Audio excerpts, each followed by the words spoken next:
Well, the rest of the field needs to consolidate, ideally, and each candidate wants to be the last person standing to absorb the non-Bernie energy. The problem for Bernie is that, he's unlikely to get an outright majority of delegates heading into the convention, which is going to set the stage for the superdelegates to emerge.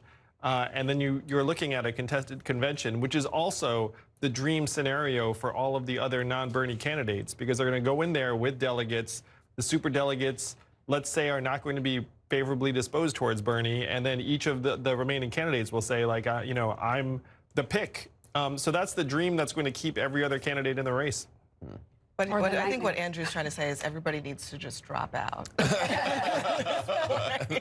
which is a little bit true. The reality is we've now had 3 contests in which none of the other moderate candidates have been able to consolidate enough support to even really get that close to Bernie. I mean, looking at Nevada, this is a real blowout that we're seeing here.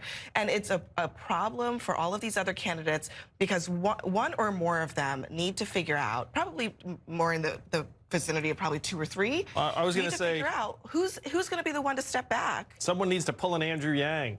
Like, I've done the math. I'm not going to win. There's no road forward.